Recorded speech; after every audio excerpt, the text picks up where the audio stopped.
Selamat pagi untuk jemaat dan simpatisan sekalian yang saya kasih dalam nama Tuhan kita Yesus Kristus. Selamat pagi. Bagaimana kabarnya pagi hari ini? Baik. Puji Tuhan, kita semua dalam keadaan baik. Puji Tuhan, oleh kasih karunia Tuhan kita bisa berkumpul bersama di tempat ini untuk bernyanyi dan untuk merenungkan firman Tuhan. Dan pada pagi hari ini kita akan belajar Alkitab dari Yakobus pasal 4. Yakobus pasal 4. Mari kita baca pertama hingga ayat yang ke-10. Yakobus pasal 4. Mari kita baca dari ayat yang pertama hingga ayat yang ke-10. Jika sudah menemukannya, saya akan baca ayat pertama, kemudian jemaat dan simpatisan ayat kedua, demikian silih berganti hingga ayat yang ke-10. Yakobus 4. Dari mana datangnya perkelahian dan pertengkaran di antara kamu? Bukankah datangnya dari hawa nafsumu yang saling berjuang di dalam tubuhmu? Kamu memiliki sesuatu, tetapi kamu tidak memperolehnya.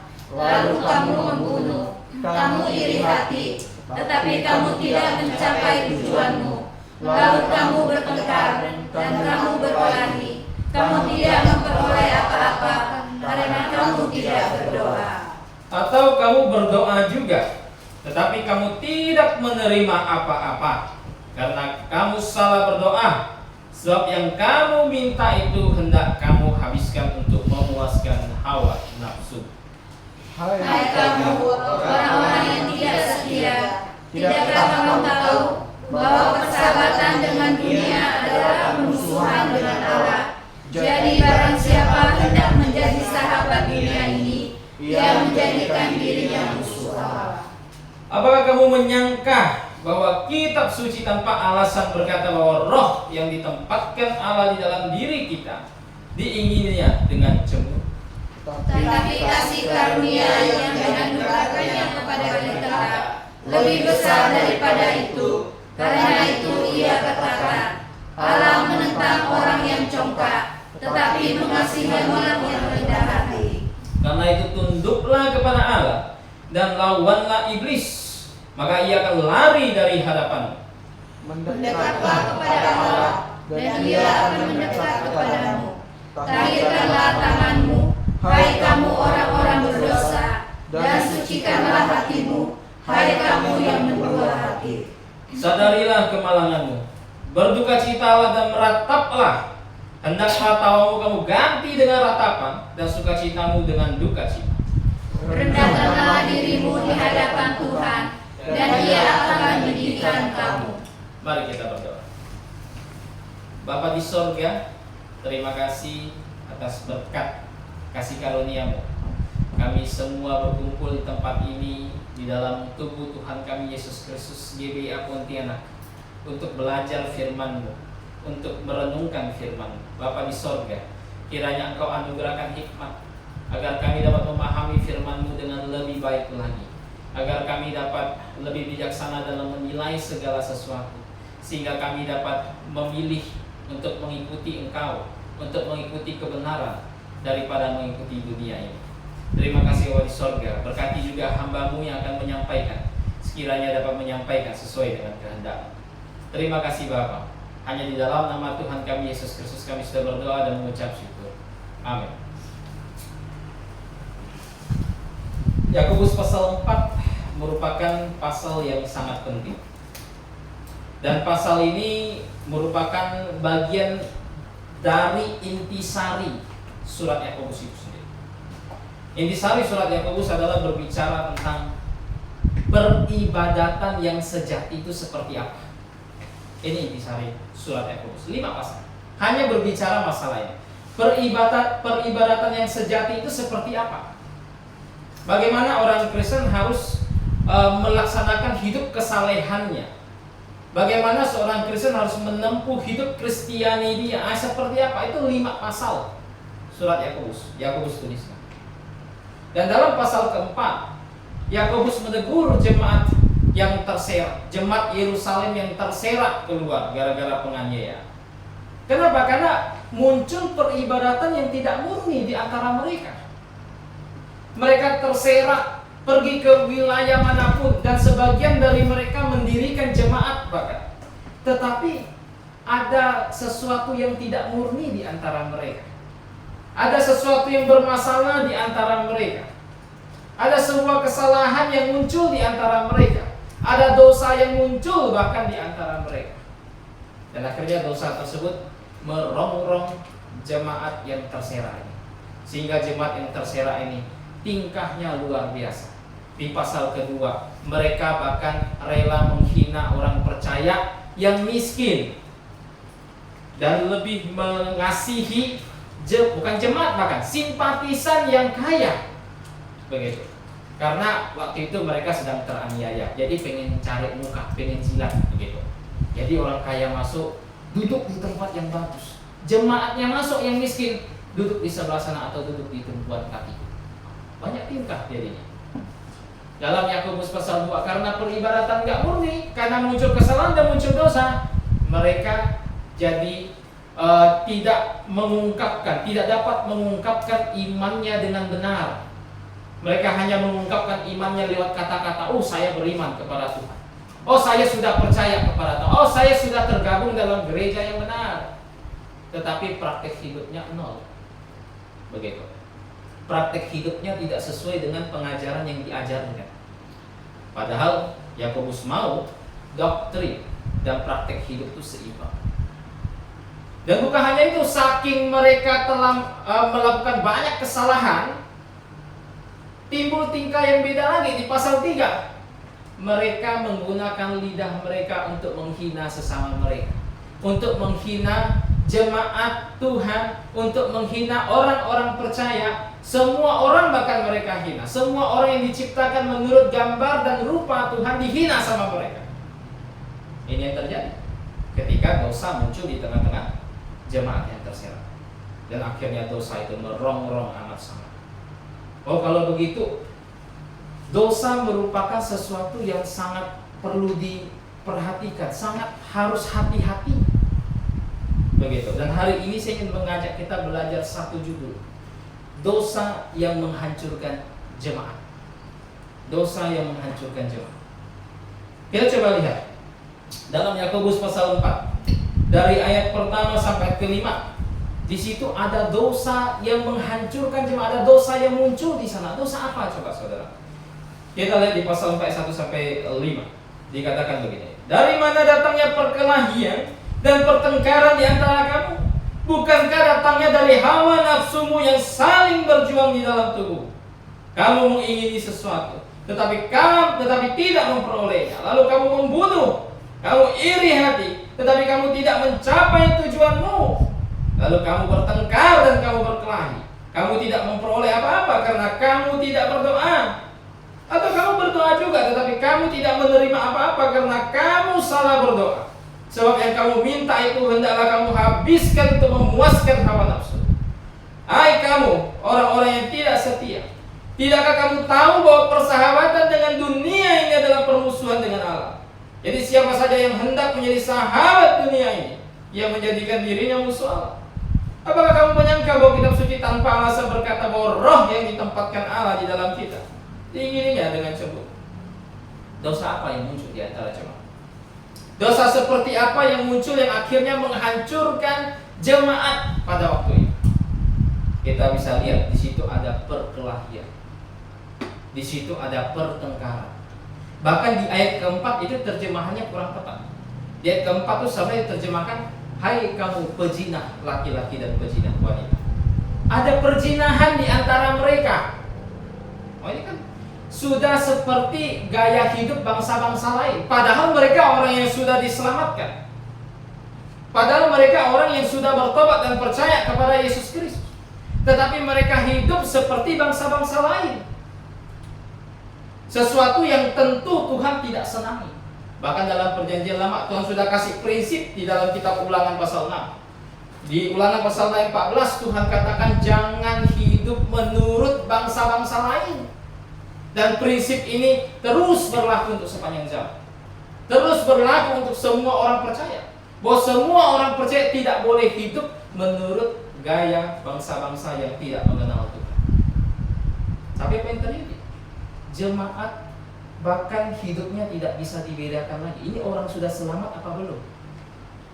Ada banyak gereja yang mungkin berpikir bahwa ketika seseorang lahir baru, ketika seseorang bertobat dan percaya kepada Kristus, maka dia tidak mungkin, ini kan menurut anggapan beberapa gereja, dia tidak mungkin bisa melakukan dosa yang demikian amat mengerikan dalam tanda kutip.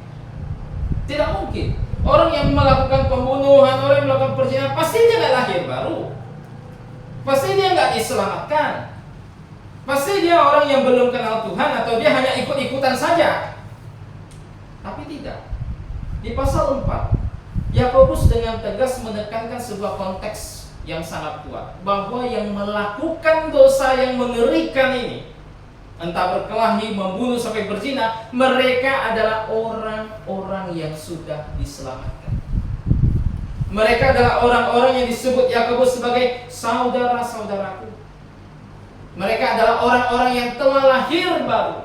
Mereka adalah orang-orang yang telah bertobat dan percaya kepada Yesus Kristus Tuhan kita. Tapi mengapa mereka bisa sampai seperti ini? Begitu. Kenapa? Kenapa mereka bisa sampai melakukan dosa yang demikian keji di hadapan Tuhan? Padahal mereka orang yang lahir baru. Padahal mereka orang yang sudah didiami oleh Roh Kudus. Kenapa saudara? Kita mundur ke pasal 3. Di pasal 3 dikasih tahu alasan kenapa mereka bisa sampai melakukan dosa yang demikian keji, sekalipun mereka telah lahir baru. Di pasal 3 ayat 13 sampai 15. Di situ dikasih. Saya baca. Yakobus 3, 13-15 dikatakan begini. Siapa di antara kamu yang bijak dan berbudi, baiklah dengan cara hidup yang baik, yang menunjukkan perbuatannya dalam kelemah lembutannya lahir dari hikmat. Jika kamu menaruh perasaan iri hati dan mementingkan diri sendiri, janganlah memegahkan diri dan janganlah berdusta melawan kebenaran. Hikmat seperti itu tidak datang dari atas, tetapi dari dunia, dari nafsu manusia, dari setan. Oh, kenapa? Orang percaya yang telah lahir baru, yang telah dimeteraikan Roh Kudus, bisa melakukan dosa yang demikian amat keji. Alasannya sederhana, kata Yakobus, karena mereka mengenakan hikmat dunia. Karena mereka mengalihkan pandangan mereka dari salib Kristus yang mulia itu. Mereka alihkan pandangan mereka dan sekarang mereka ingin melihat dunia ini tanpa melihat kepada salib Kristus. Itu yang terjadi. Mereka mulai mengalihkan mata mereka dari jemaat Tuhan, dari tempat yang ada kebenaran. Mereka mulai bosan untuk terus merenungkan firman Tuhan. Mereka sudah mulai bosan untuk belajar firman Tuhan. Mereka sudah bosan mendengarkan pengajaran. Mereka ingin melihat dunia ini. Dan akhirnya mereka terpengaruh oleh hikmat dunia ini, sehingga mereka berkapasitas mampu untuk melakukan berbagai macam dosa yang bahkan tidak bisa kita bayangkan sebagai orang yang lahir. Di dalam 1 Korintus pasal 5 ada seorang anak muda yang berzina dengan istri ayahnya, zina dengan mama tirinya. Dan dalam Alkitab ada banyak dosa yang bagi kita sebagai orang lahir baru tuh agak aneh untuk dilakukan. Daud, walaupun Daud belum merasakan kelahiran baru, karena kelahiran baru muncul setelah Yesus Kristus disalib. Tetapi Daud sebagai orang yang bertobat dan percaya kepada Tuhan, apa yang dia lakukan? Dia berzina, dia membunuh, begitu. Dia membunuh seorang suami yang tidak tahu apa-apa, begitu. Dia tahu apa-apa, ternyata raja telah mensetubuhi istrinya. Tanpa sepengetahuan apapun, raja menempatkan dia di barisan paling depan. Pikir dia, ya sudah, demi kesetiaan saya akan tunjukkan kepada raja. Raja suruh saya ikut peperangan barisan paling depan, tidak masalah. Tanpa sepengetahuan dia, padahal raja sengaja setting itu buat bunuh dia. Dalam Alkitab ada banyak sekali dosa yang dilakukan oleh orang percaya yang rasanya tuh tidak masuklah di dalam pemikiran orang percaya yang sehat. Tapi itu muncul, saudara. Itu muncul. Maka dari sebab itu, semua orang percaya mesti berhati-hati. Jangan pernah mengalihkan pandangannya dari Tuhan. Jangan pernah. Ketika kita semua sudah mulai bosan untuk belajar firman Tuhan, bosan untuk bersekutu, bosan untuk terus membaca firman Tuhan, bahkan datang berjemaat, Hati-hati. Bisa jadi kita adalah korban selanjutnya yang ditelan oleh hikmat ini. Karena coba lihat dalam Yakobus 4 ayat 1, apa yang dikatakan Yakobus? Di bagian akhir. Di bagian akhir. Bukankah datangnya dari hawa nafsumu yang saling berjuang di dalam tubuhmu? Saudaraku, ketika kita diselamatkan, ketika kita bertobat dan percaya kepada Yesus Kristus, kita semua bukan langsung diberikan oleh Tuhan sebuah tubuh yang baru, tidak. Kita baru diberikan tubuh yang baru ketika kita mati dan bangkit dari antara orang mati. Tapi sebelum kita mati, kita tidak pernah diberikan sebuah tubuh yang baru oleh Tuhan. Tubuh kita adalah tubuh yang rawan jatuh ke dalam dosa, yang rentan jatuh ke dalam dosa. Tubuh yang gampang tergoda dengan keinginan-keinginan duniawi, dengan keinginan mata dan keinginan daging. Tubuh yang sangat mudah untuk digoyahkan. Dan kita miliki ini ketika kita sudah diselamatkan.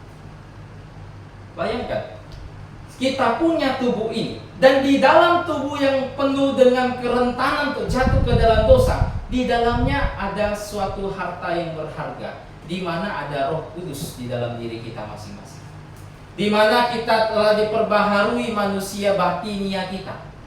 Begitu. Jadi manusia batinia yang berharga ini dibungkus oleh manusia duniawi yang harus binasa.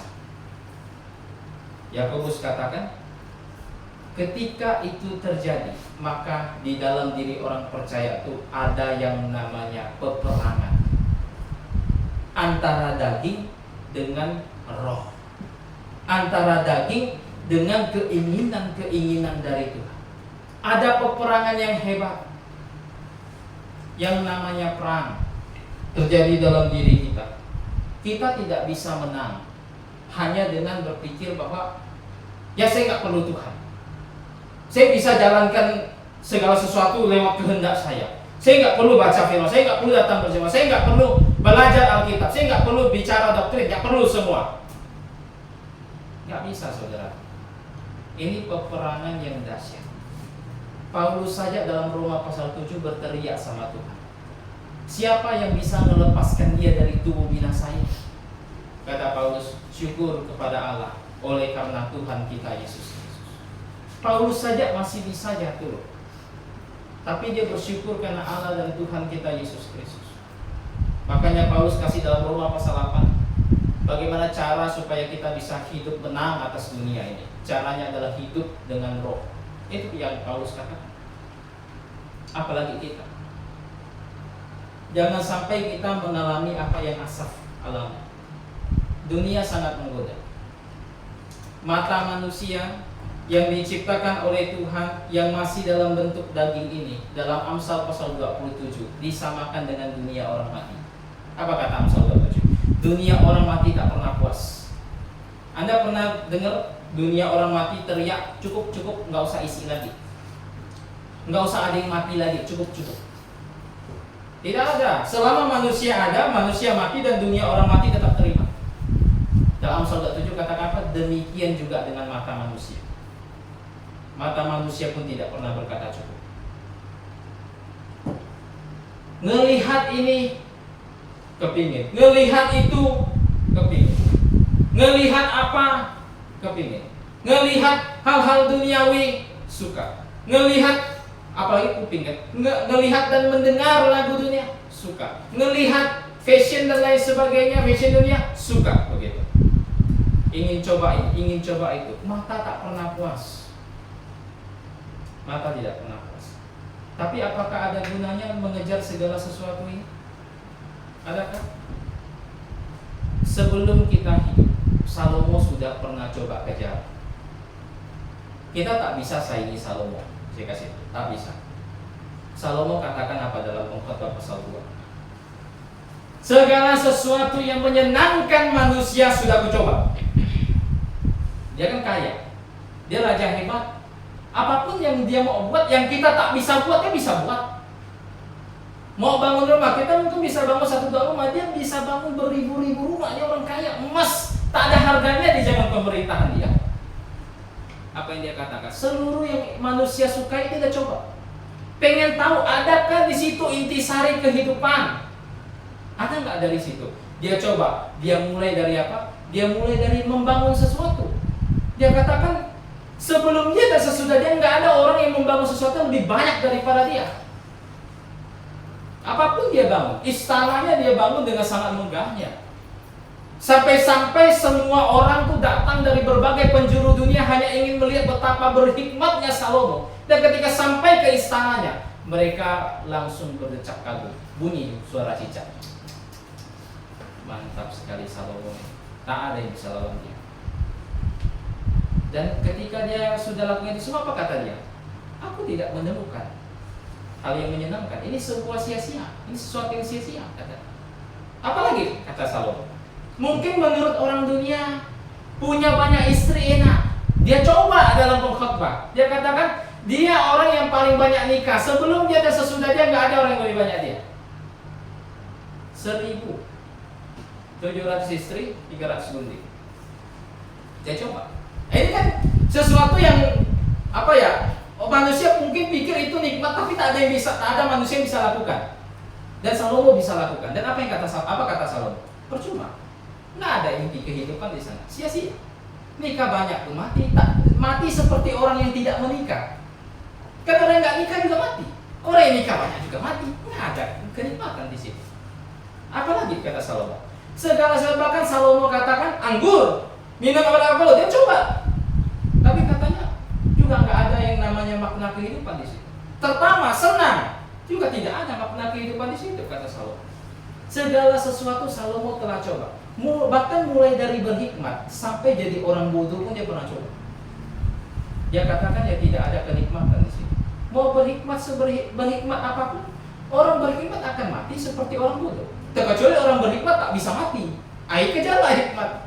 Kejarlah belajarlah sampai S3 30 kali. Karena kalau kamu sangat berhikmat, kamu tidak akan mati seperti orang bodoh. Itu ada. Tetap mati, kata Salomo. Salomo telah coba itu semua. Dan Salomo rangkumkan. Percuma mengejar dunia ini. Karena di dalamnya hanya akan mendatangkan dosa. Karena di dalamnya hanya ada keinginan-keinginan yang menarik dia kepada keadaan yang sangat bersalah di hadapan Tuhan. Tahu, Salomo menikah banyak istri, dia mendirikan banyak sekali tempat penyembahan berhala. Dan salah satunya adalah dia dirikan tempat penyembahan berhala untuk Molek, dewa Molek, Molok kalau di dalam Elam. Dewa Molok itu apa? Dewa yang menuntut persembahan itu anak kecil, disembelih, dibakar. Salomo dirikan itu untuk orang-orang yang datang mau menyembah dewa Molok di Yerusalem. Dia katakan itu semua justru mendatangkan kepada dosa yang sangat besar di hadapan. Untungnya di kitab pengkhotbah dia bertobat.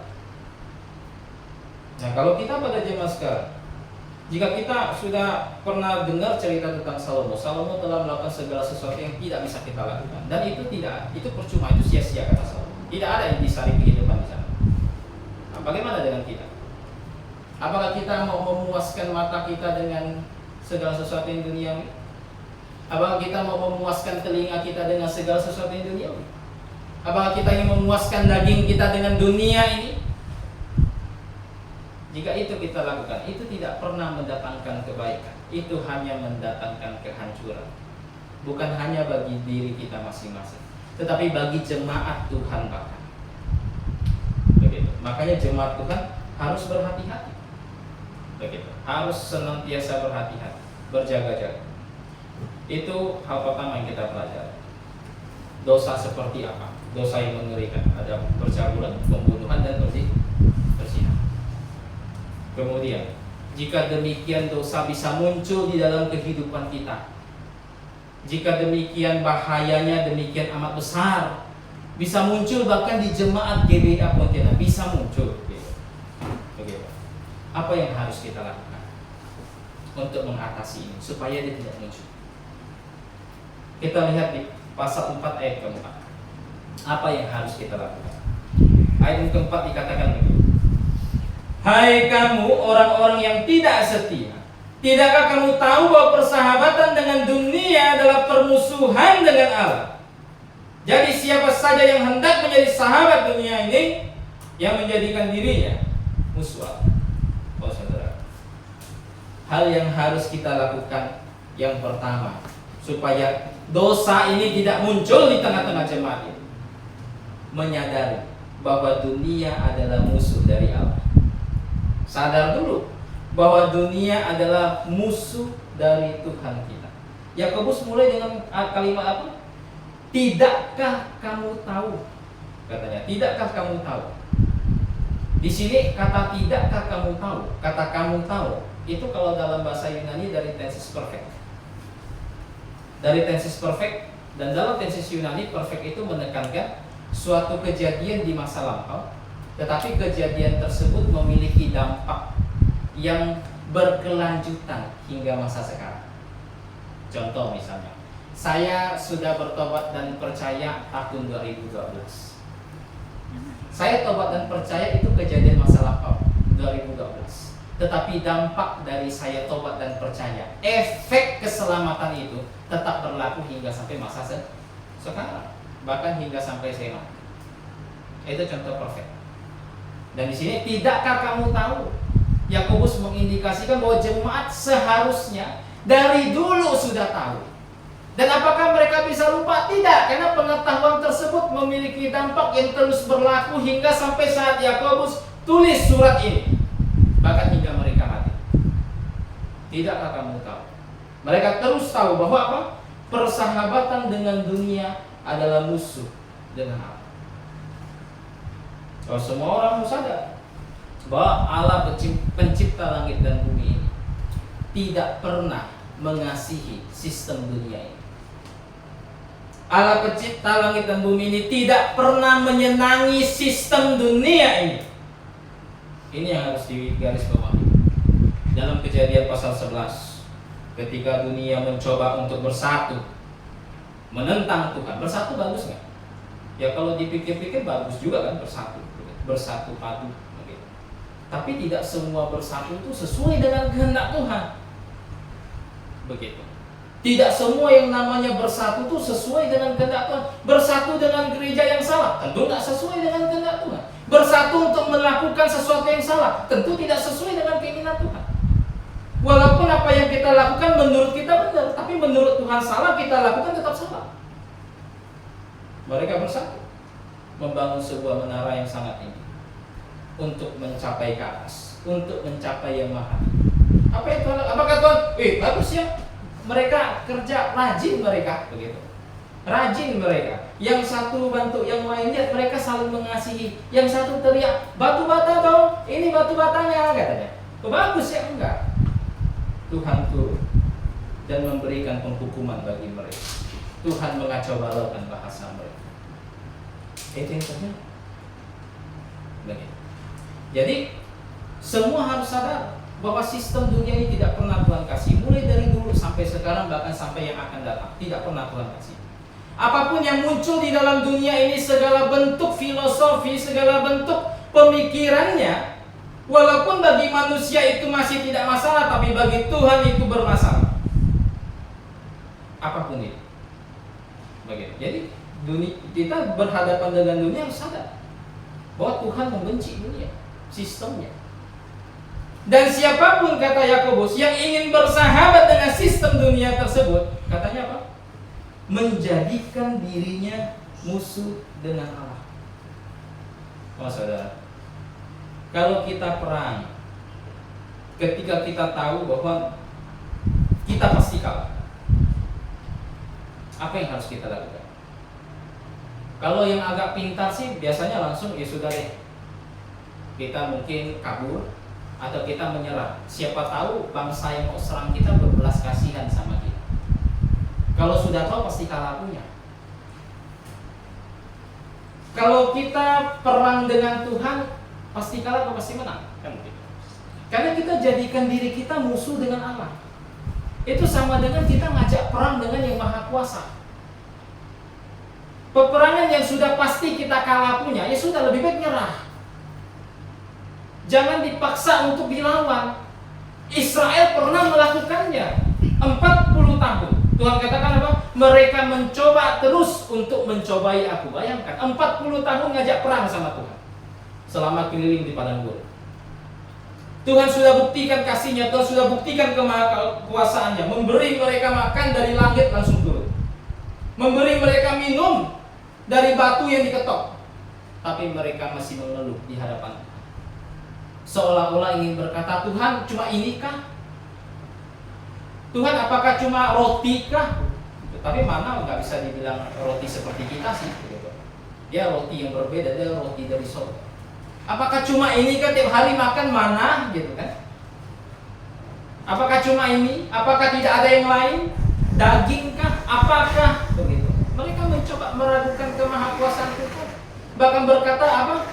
Ya udah, kalau makan gini terus mati juga kita di padang gurun. Mending kita baliklah ke Mesir. Ada bawang, ada ikan katanya. Di Mesir lebih enak ada bawangnya. Kalau di padang gurun nggak ada bawang. Lebih enak di Mesir. Bayangkan.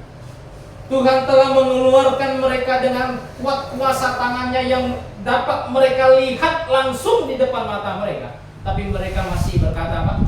Lebih baik di Mesir, ada bawangnya. Kan ngajak perang sama Tuhan. Tuhan katakan bahwa Dia bukan Allah yang dapat dipermainkan. Tuhan katakan bahwa Dia adalah api yang menghanguskan. Apa yang terjadi? 40 tahun mereka mencoba menentang Tuhan. Generasi pertama tidak masuk tanah Kanaan, kata Tuhan. Generasi pertama itu ketika Israel keluar itu jumlahnya sangat banyak. 2-3 juta orang Israel keluar dari tanah Mesir, ada sejumlah itu. 2-3 juta keluar dari tanah Mesir. Oleh karena tulah ke-10 Tuhan, 2-3 juta itu tak ada yang masuk tanah Kanaan, terkecuali 2, Kaleb dan Yosua. Hanya 2 ini yang Tuhan izinkan masuk tanah Kanaan. Bahkan Kaleb Tuhan kasih bonus, karena saleh taat, setia kepada Tuhan, berani berkorban untuk Tuhan. Tuhan bilang apa? Bukan hanya masuk, ku kasih kau tanah. Yang lain dapat tanah persuku, dia bukan hanya persuku, dapat tanah punya dia sendiri, begitu. Tuhan kasih bonus kan? Begitu. Hanya 2 dari jutaan orang, sisanya mati di batu itu. Ini yang terjadi ketika setiap orang ingin mencoba berperang sama Tuhan.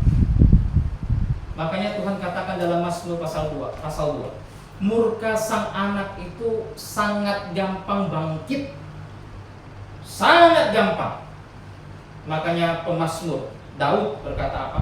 Daud nasihati, ciumlah kaki sang putra, ciumlah sang putra dengan bergetar, tenangkan dia dengan bertobat, merendahkan diri di hadapan Tuhan. Begitu. Siapapun, bahkan hingga zaman sekarang, yang ingin coba melihat dunia dan ingin bersahabat, berarti kita ngajak perang sama Tuhan. Kita posisikan diri kita sebagai musuh dari itu. Jangan anggap enteng. Kemudian apalagi nasihatnya? Bukan hanya kita menyadari bahwa dunia ini adalah musuh dengan Allah. Kita lihat di dalam Yakobus pasal 4 ayat yang kedua, di bagian terakhir.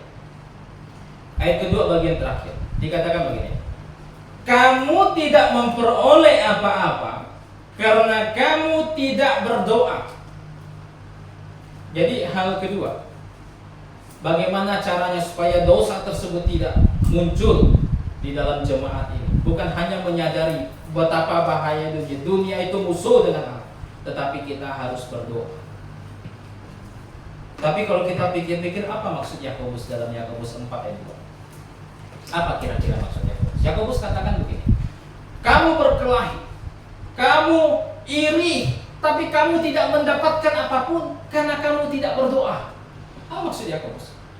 Apakah Yakobus ingin berkata kamu nggak perlu kelahi, kamu tidak perlu melakukan apapun, kamu nggak perlu bertengkar, doa saja. Apa yang kamu inginkan sama Tuhan kamu akan dapat. Apakah itu yang Yakobus nasihatkan di sini?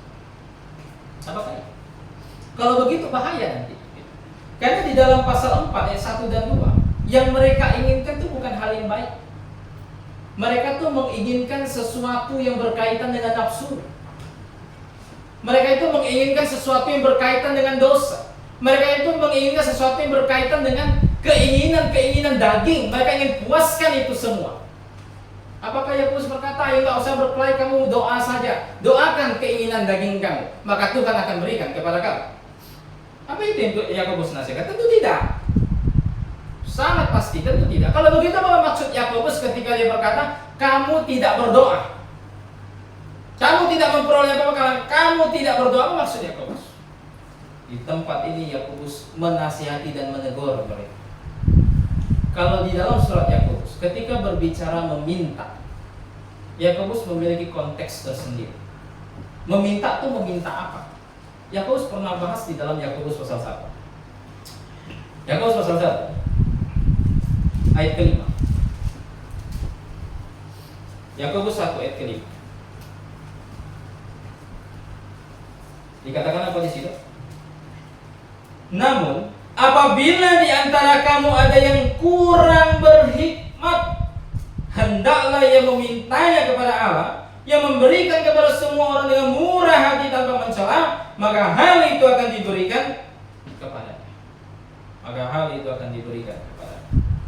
Ketika Yakobus berbicara tentang meminta di dalam surat Yakobus, Yakobus mengaitkan itu kepada meminta sesuatu yang baik dan benar. Dalam Yakobus 1 meminta hikmat dari Tuhan. Kalau kita mundur ke pasal 3, tadi kita sudah lihat bahwa jemaat bisa melakukan dosa yang amat keji karena mereka mengenakan hikmat yang duniawi. Dan hikmat tersebut tidak menghasilkan apa-apa selain kehancuran dan kerusuhan. Maka dari sebab itu kalau gitu, untuk mendapatkan sesuatu dari Tuhan,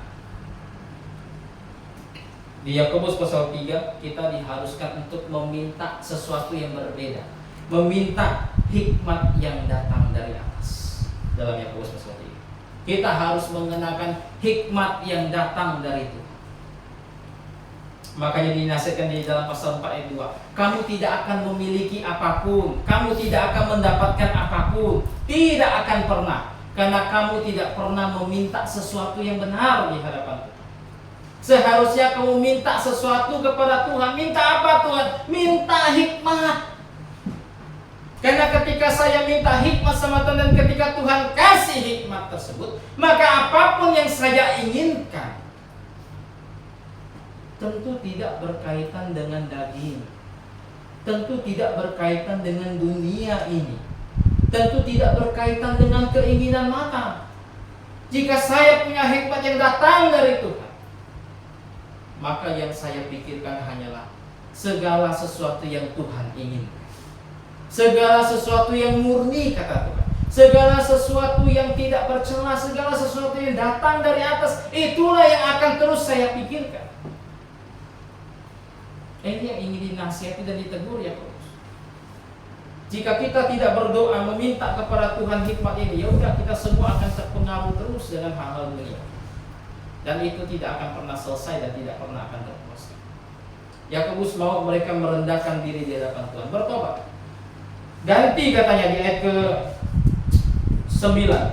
Sadarilah kemalangan, berduka citalah, merataplah, hendaklah tawamu kamu ganti dengan ratapan.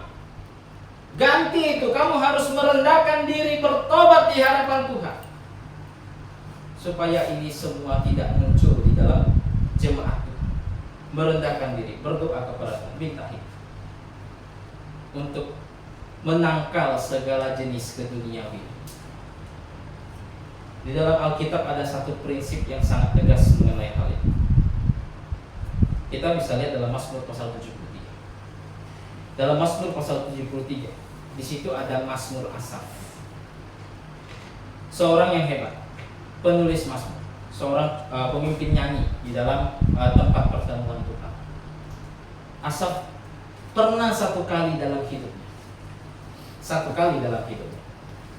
dia tergoda dengan dunia ini. Pernah satu kali dia tergoda dengan dunia ini. Dia bahkan merasa percuma lah hidup saleh, toh juga saya menjadi orang yang dihukum Tuhan lebih dari mereka yang tidak hidup saleh, katanya, kata Asaf.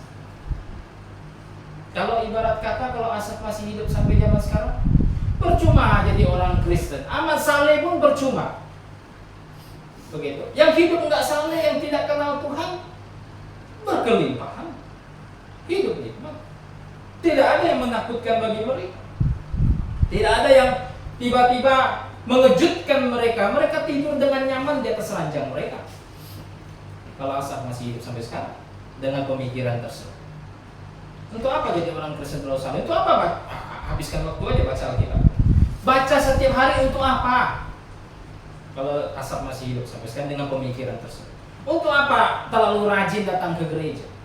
Terlalu rajin pun tidak akan mengakibatkan saya menjadi orang yang super nikmat. Saya nggak ke gereja pun bahkan bisa lebih nikmat lagi. Kerja hari Minggu misalnya, banting tulang di hari Minggu, wah tulangnya dibanting-banting. Itu lebih nikmat. Dapat gaji kan begitu. Tapi Asaf katakan apa? Hampir dia tergelincir sampai akhirnya dia memutuskan ingin mencari tahu apa maksud dari Tuhan. Dia datang ke tempat pertemuan Tuhan. Dia datang ke tempat pertemuan Tuhan, dia berdoa di sana. Dan dia mendapatkan sebuah penglihatan dari Tuhan. Dan penglihatan tersebut memberikan jawaban yang sangat tegas kepada Asaf. Bahwa hidup saleh selalu berguna, tidak pernah tidak berguna. Di dunia ini mungkin tampak seperti tidak berguna, tetapi manfaatnya hingga sampai kekal. Mereka yang hidup dengan gaya duniawi, Asaf lihat, mereka ditempatkan Tuhan di jurang yang sangat licin. Kapan saja mereka bisa terpeleset, terperosok masuk dan tidak ada yang bisa mengeluarkan mereka, dan mereka binasa di sana. Asaf temukan jawabannya ketika dia putuskan untuk datang ke tempat Tuhan dan berdoa. Demikian juga dengan jemaat Tuhan di sepanjang zaman. Siapapun bisa punya pemikiran seperti Asaf pada zaman ini. Tetapi ketika kita dalam suatu waktu dalam hidup mencoba melihat dunia ini tanpa melihat Kristus, sadarilah, segera datang ke tempat pertemuan Tuhan. Di zaman Asaf, kemah atau bait suci.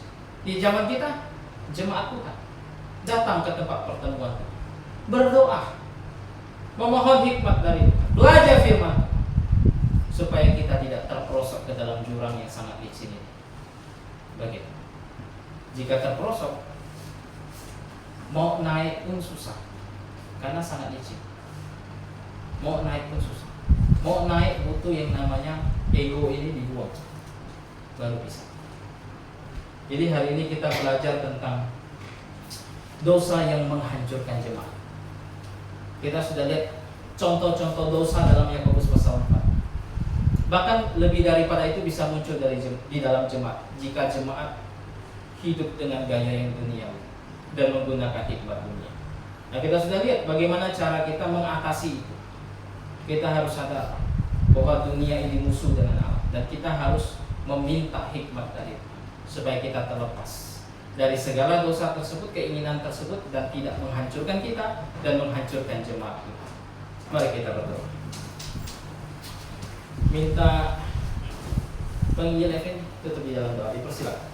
Mari kita berdoa. Bapa di surga Tuhan, kami tahu dunia dengan segala mindset dan juga sistemnya Tuhan mencoba untuk menjatuhkan kami, menggoda kami agar kami berpaling dari Tuhan dan juga melakukan dosa dan hidup seperti orang dunia. Tahu Tuhan, kami perlu Engkau untuk menjadi kuat secara rohani, untuk Engkau agar kami dapat terhindar dari godaan-godaan tersebut. Tolonglah kami Tuhan, melalui firman Tuhan yang telah disampaikan, kami dapat menghindari semua itu dan menjadi anak-anak-Mu yang tulus, yang sejati, yang mempunyai iman yang dapat kuat dan diandalkan. Berdoa kepada Tuhan Yesus Kristus. Amin. Amin. Kita tutup jalannya kebaktian pada pagi hari ini dengan bernyanyi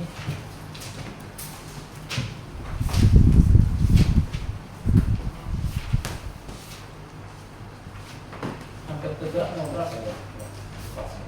175. 175 hampir tergerak.